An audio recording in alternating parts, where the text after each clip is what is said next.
रहमान अस्सलाम वालेकुम व्यूअर्स, मैं हूं हर्बलिस्ट इसहाक फर्रुख। आज मैं एक बहुत ही अहम टॉपिक पर वीडियो बना रहा हूं जिसको लोग इग्नोर कर रहे हैं, जिस बीमारी को कोई बीमारी समझते ही नहीं है। वो है जी फैटी लिवर, यानी कि जिगर पी, जिसको आम उर्फिया में ये कहते हैं कि जिगर के ऊपर चर्बी चढ़ जाना। अब आंखों पर भी चर्बी चढ़ती है, लेकिन जिगर पर भी चर्बी चढ़ जाती है, जिसको ये कहा जाता है कि जिगर के ऊपर। बहरहाल वो मैं एक आम लोगों की बात कर रहा हूं, लेकिन यहां पर वीडियो शुरू करने से पहले दो गुजारिशात करना चाहता हूं मैं। पिछले दिनों में मैंने एक वीडियो बनाई जो थी कि दिल के बंद वाल्व्स को खोलने के लिए जो बोतल आम तौर पर इस्तेमाल होती है और लोग इस्तेमाल करते हैं और कुछ कंपनियां बनाकर भी उसको सेल कर रही हैं, मैंने वो उस पर बनाया था कि कतन ये फ़ायदेमंद नहीं है, बल्कि ये उल्टा नुकसान करती है। मेरे पास कल भी एक खातून मिली हैं, उसने भी यही बताया, और मुझे मेरी वीडियो देखकर जिन्होंने कॉन्टैक्ट किया मुझसे, उन्होंने भी कहा कि डॉक्टर साहब वाकई ही हमने अपने पेशेंट्स को इस्तेमाल करवाया, जिनके दिल के वाल तो नहीं खुले लेकिन और प्रॉब्लम बढ़ गई। सिर्फ एक फ़ायदा होता है कि कब्ज़ नहीं रहती और पेट में गैस नहीं रहती, और इसके अलावा कोई फ़ायदा, दिल को कोई फ़ायदा नहीं होता, बल्कि उल्टा नुकसान होता है। एक कंपनी के आदमी ने मुझे फ़ोन किया, ब्रदर अगर मैं चाहूँ ना तो मैं आपका नाम भी ले सकता हूँ और मैं आपके बारे में पूरी तफसील भी बता सकता हूं एक वीडियो के अंदर, और ये वीडियो जब तक चलती रहेगी, हो सकता है मैं इस दुनिया में ना रहूं या ना रहूं, लेकिन अगर ये वीडियो चलती रही तो आपका नाम रोशन होता रहेगा। लेकिन मैं आप जैसे इखलाक का मालिक नहीं हूं। मैं आज भी आपको चैलेंज करता हूं कि अगर आप साबित कर दें कि उस बोतल के साथ दिल के वाल खुल जाते हैं, तो मैं दोबारा आपसे सॉरी भी करूंगा और उसके ऊपर दोबारा वीडियो बना दूंगा। कतई नहीं खुलते दिल के वाल, नुकसान होता है। मैं डंके की चोट पर कहता हूं कि जितना मेरा तजर्बा है, मैंने जितने लोगों से पूछा है, हर कोई बंदा घर में इस्तेमाल करता है ना, दूसरे से नहीं पूछता, लेकिन मैंने जितने लोगों से भी पूछा है, किसी ने ये नहीं कहा कि मैंने बोतल इस्तेमाल की थी और मेरे दिल के वाल खुल गए और मैंने ऑपरेशन कराने से जान छूट गई। ऐसा कतई नहीं होता। सिर्फ एक चीज़ होता है कि वजन कम हो जाता है, दूसरा गैस नहीं रहती, तीसरा उसको कब्ज नहीं रहती, बस। इसके अलावा और कोई फ़वायद नहीं है इसके। अब चलते हैं अपने असल टॉपिक की तरफ, फैटी लिवर। अब फैटी लिवर होता क्या है कि ब्रादर, ऊपर चर्बी का तो खैर अलग, मैं दूसरा ये भी एक और अर्ज कर दूं, कुछ लोग कहते हैं कि मैं बिल्कुल स्ट्रेट फॉरवर्ड बोलता हूं। जो मेरे हुक्मा हजरात ने, मेरे हर्बलिस्ट भाइयों ने मुझे कहा कि आप बिल्कुल सीधी सीधी बातें करते हैं यार, कोई अपने आप को शो किया करो कि मैं पढ़ा लिखा आदमी हूँ और मेरी ये डिग्रियाँ, ऐसा पता लगना चाहिए। तो भाई मैं गुजारिश करूँगा आपसे कि आप लोगों की मुझसे मोहब्बत के आप ये चाहते हैं, लेकिन आप यकीन जानिए मैंने कभी भी प्रोग्राम जब भी किया है टीवी पर भी और जो वीडियो भी बनाई है, वो सिर्फ इसलिए कि मेरे सादा लोग भाई जो है मेरी बात को समझ सकें।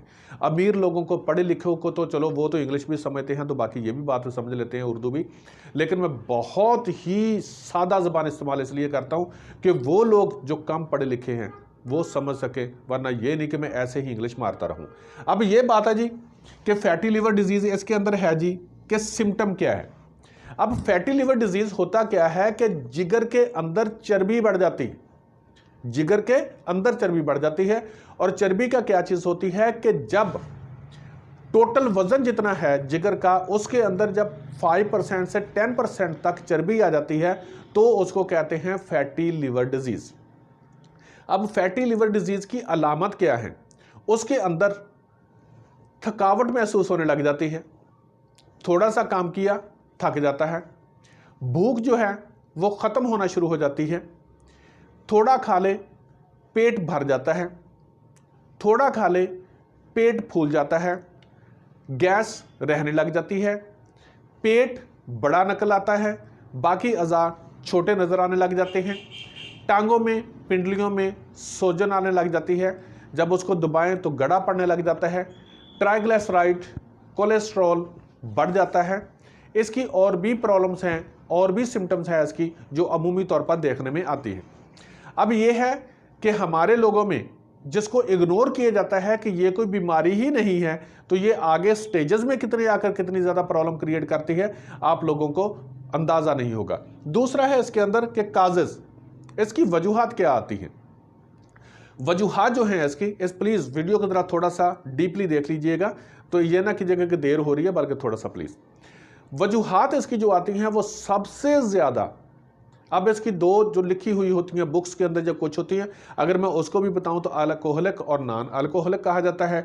हमारे पाकिस्तान के अंदर बेशक कुछ भी शराब पीते हो लोग, लेकिन वो बहुत कम शराब पीने वाले लोग हैं, इक्का दुक्का ही होते हैं, और वो भी कभी कभार पीने वाले होते हैं। ये नहीं है कि डेली उन्होंने पीकर सोना होता है, ऐसे लोग बहुत कम हैं। इसलिए अल्कोहलिक जो फैटी लिवर डिजीज़ है वो तो बहुत कम है यहाँ पर। Non alcoholic fatty liver disease जो है वो हमारे यहाँ पर मोस्टली तौर पर लोगों में है। ठीक है, जिन औरतों में अगर मेंसेस आना ख़त्म हो जाते हैं तो उनको भी फैटी लिवर डिजीज़ हो सकती है। लेकिन अमूमी तौर पर अगर मैं जितनी भी डिटेल करूं तो टाइम ज़ाया होने के अलावा जो उसका नतीजा है वो एक है। जो लोग खाते ज़्यादा हैं, चावल हो गया, रोटी ज़्यादा होगी, खाते हैं, एक्सरसाइज नहीं करते और सिर्फ बैठते हैं, उनको एक ना एक दिन उनके अंदर चर्बी इकट्ठी होना शुरू हो जाती है, उनका कोलेस्ट्रॉल बढ़ना शुरू हो जाता है, उनका ट्राइग्लिसराइड बढ़ना शुरू हो जाता है और उनको फैटी लिवर डिजीज़ होती ही होती है। मैं जितनी भी आपको बताता रहूं वजूहात ये है वो है फलान एंड ऐसा कुछ, और उसका एंड एक निकलता है। अगर कोई मेडिसिन खाकर भी, जो बुक्स के अंदर हमारे लिखा हुआ है, ठीक है जी, कि मेडिसिन से भी बढ़ता है, बहुत कम कोई एक आध मरीज होगा। बाकी जितने भी हैं फैटी लिवर डिजीज़ बहुत ज़्यादा होती जा रही है, बीमारी बहुत ज़्यादा होती जा रही है, तो उसके अंदर सबसे ज़्यादा लोग जो हैं हमारे वो यही है, एक प्रॉब्लम के खा कर अपने आप को मोटा करते जा रहे हैं। जैसे ही मोटापा आना शुरू होता है उसके बाद वो चर्बी ने जाना कहाँ है भाई, हजम तो करनी नहीं, चलते हैं नहीं हम, ठीक है ना, खाया और बैठ गए। फिर खाना भी टका के, और हम ये समझते हैं कि मैं जितना ज़्यादा खाऊंगा मैं उतना ही ज़्यादा ताकतवर हूँगा। ऐसा नहीं है भाई। गज़वा खंदक के अंदर जब उन्होंने सहाबाए किराम ने वहाँ पर काम किया था तो खाली मैदा और खाली पेट ही किया था, और वो तब भी कर रहे थे। खा कर लोग बीमार ज़्यादा हो रहे हैं, भूख से बीमार बंदा नहीं होता। ठीक है, मैं बाकी सिम्टम्स इसकी सिर्फ यही कहता हूँ वजूहात, कि जो लोग खाते ज़्यादा हैं और बैठते हैं और वर्क नहीं करते उनको फैटी लिवर होना ही होना। ठीक है जी, इसकी एक ही ये वजूहात देख ले, बाकी तो इसके अंदर बहुत सारी हैं, लेकिन नतीजा उसका सिर्फ एक ही निकलता है। अब इसकी आ जाती हैं कि स्टेजेस क्या क्या है, ये क्या होता है, किस किस तरह से आगे बढ़ती है। पहले आपको नॉर्मल तौर पर फैटी लिवर ही होगा, आपके गैस ज़्यादा होने लग जाएगी, काम करेंगे थकावट हो जाएगी, चलेंगे सांस फूल जाएगी, मोटापा होता जा रहेगा, बेतुका मोटापा होगा, औरतों के अंदर मेंसेस ख़राब हो जाएंगे। कुछ औरतें ऐसी जिनके अभी बच्चे नहीं हुए और वो फैटी लिवर डिजीज़ में आ गई हैं तो उनके अंडे पैदा होना बंद हो जाएंगे, उनके मेंसेस जो है वो बहुत कम हो जाएंगे, यानी कि बहुत कुछ हो जाएगा। पहले स्टार्ट में ये, अगर उस वक्त भी उसने ख्याल नहीं किया, अपनी ग़िज़ा को कम नहीं किया, उसने अपनी मोटापे को कम करने की कोशिश नहीं की, तो क्या होगा उसके बाद, इसके बाद हो जाएगी जी स्टीसोसिस हेपेटाइटिस। अब हेपेटाइटिस वो जो होगा जिसके अंदर सोजिश आना हो जाएगी, जिगर के अंदर शुरू हो जाएगी, तो स्टीटोसिस जो है वो बढ़ जाएगा मज़ीद। जो जिगर है उसके अंदर जो सोजिश आ चुकी हुई है वो मज़ीद बढ़ जाएगा और उसके ऊपर स्कार आना शुरू हो जाएंगे। जब स्कार आना शुरू हो जाएंगे तो जगह सख्त हो जाएगी, और सख्त होने के बाद वहाँ पर बन जाएगा फिब्रोसिस। अब फिब्रोसिस भी अगर हो जाएगा, अब मैं एक हमारे दोस्त हैं प्रोफेसर हकीम अज़हर खान साहब, तो उनके पास एक पेशेंट था, तो उनके वहाँ पर अगर मैं उसकी रिपोर्ट्स, हमें इजाज़त नहीं है होती कि सेंड करने के लिए, ना ही वो अपनी वीडियो देते हैं, वरना मैंने रिक्वेस्ट की थी कि वीडियो देते। अब उनके वहाँ पर फिब्रोसिस, फिब्रॉइड बने हुए हैं, यानी कि रसौलियाँ बनी हुई है जिगर के अंदर कई सारी। स्टेज स्टार्ट उनका कहाँ से हुआ था, फैटी लिवर से, ट्रीटमेंट नहीं की और उसके बाद उसकी रसौलियाँ बनना शुरू हो गई। ठीक है, रसौलियाँ बन जाती हैं तब भी कुछ नहीं, ये होती है स्टेज। जब उसके बाद आगे बढ़ता है तो जब बहुत ज़्यादा हिस्सा उसका ख़राब हो जाता है, एक रसौली की बजाय, एक स्कार की बजाय ज़्यादा हो जाते हैं, तो फिर हो जाता है सिरहोसिस और पेट में पानी, जिगर सिकुड़ना शुरू हो जाता है। ये उसकी आखिरी स्टेजेस हैं। प्लीज़ रिक्वेस्ट, कम खाएं, एक्सरसाइज करें। अब इसकी ट्रीटमेंट क्या है? ट्रीटमेंट ये है जी कि मैं आपको यहाँ पर नुस्खा लेकर नहीं बताऊंगा, क्योंकि मेरा मकसद कतन नहीं है, मुझे रोका गया था कि कंपनी की कोई अद्वियात ना बताएं। लेकिन मैं भाई कतन यहाँ पर ये नहीं बताता कि मेरी बल्ले बल्ले हो, मेरा नुस्खा को इस्तेमाल करें। मेरा मकसद है सिर्फ अपने अवाम की खिदमत करना, अपने बहन भाइयों की खिदमत करना जो लोग बड़े बड़े डॉक्टरों से ट्रीटमेंट नहीं करवा सकते। ब्रदर, अगर आपको लिवर के अंदर उन्होंने ये कह दिया है कि फिब्रोसिस बन चुके हैं, फिब्रोसिस ये हो चुका हुआ है, फैटी लिवर, आपने अल्ट्रासाउंड कराया, उन्होंने कहा जी कि फैटी लिवर हो चुका हुआ है, ठीक है जी।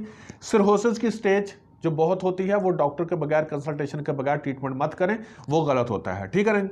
अगर यहां पर आ गया कि फैटी लिवर डिजीज आपको हुई और उसके बाद आपका फिब्रोसिस हो चुका हुआ है, ठीक है जी, और स्कार उसके ऊपर आ चुके हुए हैं, तो आप सिर्फ मैं जो मेडिसिन बताने लगा हूं इसको इस्तेमाल करना शुरू कर दें, इंशाअल्लाह ताला अज़ीज़ ख़त्म हो जाएगा। मैं आपको कंपनी की बताता हूं, कोई नहीं ऐसा करता, किसी का कंपनी का अगर आप खरीदेंगे और उनका फ़ायदा हो जाएगा तो मुझे नहीं मसला। मेरा मकसद सिर्फ आप आवाम की खिदमत करना है, ताकि अगर मैं मर भी जाऊँ तो मेरी वीडियो चलती रहेगी तो लोग इस्तेमाल करेंगे, अल्लाह रब्बुल इज़्ज़त शिफा देगा। मजून दबीदुल वर्द, मजून दबीदुल वर्द, ये बाजार से किसी भी कंपनी का ले लें, हमें कोई गर्ज नहीं, किसी कंपनी का भी ले। इसको आप खाना खाने से पहले आधा चम्मच, ठीक है जी, दोपहर को और रात को, ठीक, ये लें। खाने के बाद जवारिश, जालिनूस, ये भी किसी कंपनी के ले लें। खाने के बाद आधी चम्मच सुबह, दोपहर, शाम, ठीक है जी, ये 3 टाइम हो जाएगी। इसके बाद जवारिश, कमूनी, किसी भी कंपनी का ले लें, ये भी खाने के बाद आधा चम्मच, ठीक है जी। मर्द है, खवातीन है, कोई भी है, ब्लड प्रेशर ज़्यादा हो, ट्राइग्लिसराइड बढ़ चुका हो, अकेला कोलेस्ट्रॉल नहीं, ट्राइग्लिसराइड बढ़ चुका हो आपका, साथ मोटापा हो चुका हो, पेट बढ़ चुका हो, पेट के ऊपर चर्बी चढ़ गई हो, औरतें हैं उनको मेंसेस प्रॉब्लम हो चुकी हो, कूले बढ़ गए हों, अंडे ना बन रहे हों, आप ये इस्तेमाल करना शुरू कीजिएगा। मैं बड़ी बात नहीं करता, रब्बुल इज़्ज़त से पनाह मांगकर कहता हूँ, इंशाअल्लाह ताला अज़ीज़ आप ठीक होना शुरू हो जाएंगे। मेरी वीडियो सिर्फ अपने अवाम के लिए होती है। अल्लाह ने मुझे इज़्ज़त भी बहुत दी, रब ने मुझे पैसा भी दिया, मुझे सब कुछ दिया हुआ। मेरा मकसद सिर्फ ये है वीडियो बनाने का, एक होता है कि अगर आप मेरी कोई भी चीज़ इस्तेमाल करें, आपको शिफा आए, तो मेरे लिए दुआ ज़रूर कीजिएगा। अगर वीडियो अच्छी लगे तो लाइक भी कर दें, और किसी को हो सकता है शेयर भी कर दें, क्योंकि मैं इसके अंदर सीधी सीधी बात करता हूँ, कोई इंग्लिश नहीं मारता, ताकि दूसरों को, हर किसी को समझ आ सके। फ़ी अमानिल्लाह, अल्लाह।